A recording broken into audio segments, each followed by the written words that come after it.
타인으로부터 예금 통장 대여나 예금 인출 심부름 제안을 받게 된 경우 각별한 주의가 필요하다.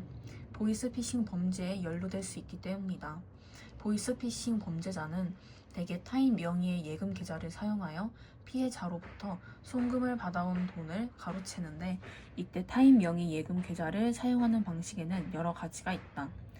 보이스피싱 범죄자를 A, 피해자를 B라고 하고 B가 돈을 입금하는 계좌의 명의인을 C라고 가정할 때, 첫 번째 방법은 A가 C 몰래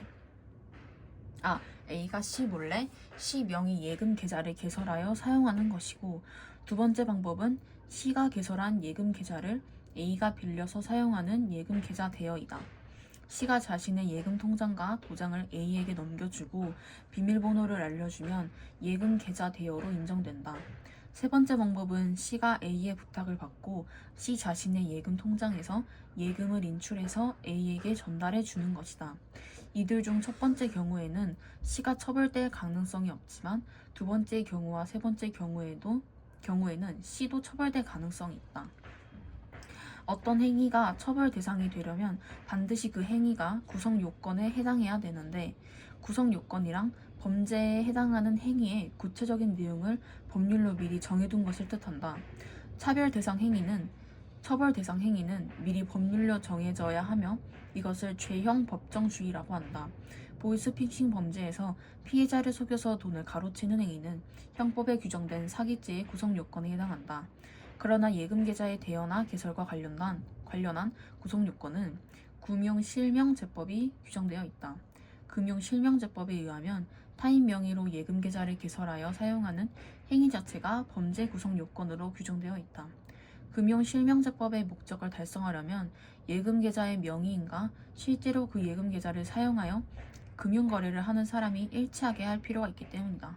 같은 맥락에서 예금 계좌의 대여, 즉 C가 자신의 명의로 개설한 예금 계좌를 A에게 빌려주어 A가 사용하게 되는 것도 독립된 구성 요건으로 규정되어 있다. 이와 달리 예금 계좌의 명의인이 타인의 부탁을 받고 스스로 금융거래를 하는 것은 금융실명제법에 규정된 범죄 구성 요건에 해당하지 않는다. 그렇지만 이런 행위가 타인의 범죄 행위에 가담한 것이면 범죄 행위가 될 수도 있다. 형법에는 타인에게 범죄 행위를 하라고 부추긴 교사범이나 타인의 범죄 행동을 도와준 방조범을 처벌 대상으로 규정한 조문이 있기 때문이다.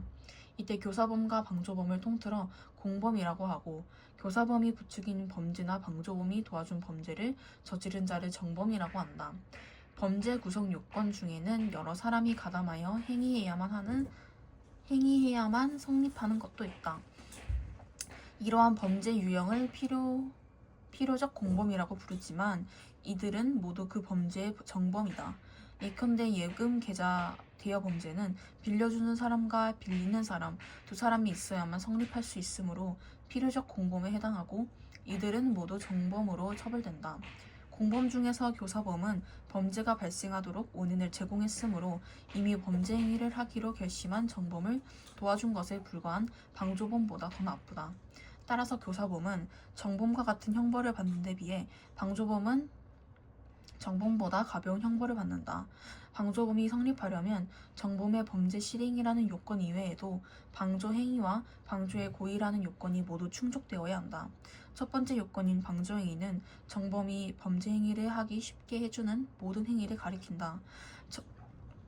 범행 도구를 제공하는 등의 물질적 방조뿐 아니라 이미 범행을 결심한 범인을 격려하는 정신적 방조도 여기에 해당한다. 두 번째 요건인 방조의 고의는 두 가지 고의로 구성된다. 우선 정범이 저지르려고 하는 범죄 행위 자체에 대한 고의인 정범에 대한 고의가 인정되어야 하고, 방조범 자신이 하고 있는 행위가 정범의 범죄 실행을 돕는 행위라는 것에 대한 고의도 인정되어야 한다. 형법에서 고의란 행위자가 자신이 범죄 행위를 하고 있음을 알고 있어도 그러한 범죄 행위의 결과 발생을 의도했음을 뜻한다. 고의를 구성하는 의도에는 적극적으로 어떤 결과를 실현하고자 하는 확정적 고의뿐만 아니라 그런 결과의 발생 가능성을 알고 이에 대해 용인한 미필적 고의도 포함된다. 방조범의 구성 요건 중 방조의 고의는 대개 미필적 고의에 그치는 경우가 많다. 또한 정범에 대한 고의도 미필적 고의만 있으면 인정되며 정범의 인적 사항을 알지 못해도 인정될 수 있다. 독점적 경쟁 시장 모형은 수많은 기업이 동질적 상품을 공급하는 완전 경쟁 시장 모형과 하나의 기업이 상품의 유일한 공급자인 독점 시장 모형의 특징을 동시에 지니고 있는 시장 모형이다. 독점적 경쟁 시장은 차별화된 상품을 공급하는 수많은 기업들이 시장에 참여하는 형태로서, 이때 차별화된 상품이란 서로 유사하지만 품질이 다른 상품을 의미한다. 설렁탕을 판매하는 음식점은 많지만 각 음식점마다 설렁탕의 맛은 다른 경우와 같이 각 상품의 품질은 다르지만 서로 유사하기 때문에 다른 상품으로 대체 가능하다. 완전 경쟁 시장의 경우 기업들이 모두 동질적 상품을 공급하기 때문에 어떤 기업이 시장 가격보다 높은 가격을 매기면 그 기업의 상품은 팔리지 않는다. 즉 개별 기업은 가격 수용자로서 시장 가격을 주어진 것으로 받아들이고 공급량을 결정한다. 이에 따라 완전 경쟁 시장의 수요 곡선은 가격이 상승하면 수요량은 감소한다는 수요 법칙에 따라 음의 기울기를 갖지만, 개별 기업의 수요 곡선은 주어진 시장 가격에서 수평선이 된다. 반면 독점 시장의 경우 하나의 기업만이 시장의 유일한 공급자이므로 음의 기울기를 갖는 시장 수요 곡선이 곧 개별 기업의 수요 곡선이 되며, 개별 기업은 공급량을 조절하여 스스로 가격을 결정하는 가격 설정자가 된다. 독점적 경쟁 시장의 경우에는 각 기업의 상품이 동질적이지 않으므로 음의 기울기를 갖는 시장 수요 곡선이 곧 개별 기업의 수요 곡선이다. 따라서 개별 기업은 자신의 상품에 대한 독점자로서 가격 설정자가 된다. 독점적 경쟁 시장의 개별 기업은 한계 수입과 한계 비용이 일치하는 공급량을 시장에 공급한다. 한계 수입은 상품 공급량을 한 단위 변화시킬 때 상품 판매로 얻게 되는 수입의 변화량을, 한계 비용은 상품 공급량을 한 단위 변화시킬 때 상품 생산에 소요되는 비용의 변화량을 의미한다. 예를 들어 지우개 100개를 생산하여 시장에 공급하는 기업이 있다고 하자. 이 기업이 지우개 공급량을 101개로 늘리면 100원의 추가 수입을 얻지만 50개의 추가 비용이 소요되는 경우 한개 수입은 100원, 한개 비용은 50원이다. 따라서 이 기업은 지우개 한 개를 추가로 공급하여 50원의 추가 이윤을 얻을 수 있다. 한편 이윤은 판매 수입에서 상품 생산에 소요된 총비용을 뺀 수익이익을 의미하므로 초과 이윤의 발생 조건은 판매 수입이 총비용보다 크게 된다.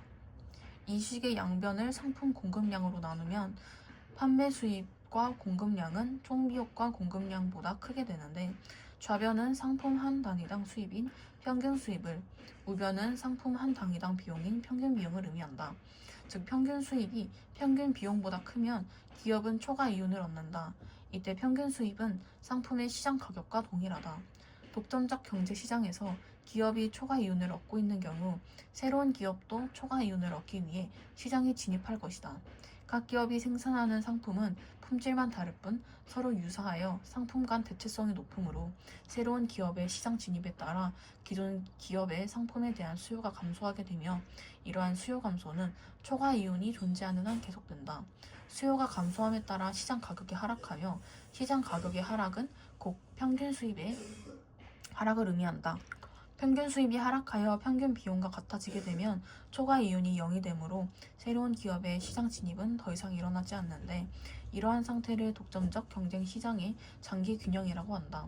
결국 독점적 경쟁 시장에서 기업은 단기에는 초과 이윤을 얻을 수 있지만 장기에는 초과 이윤을 얻을 수 없다. 독점적 경쟁 시장의 장기 균형에서 기업은 평균 비용을 최소화하는 생산량보다 적게 생산한다. 기업들이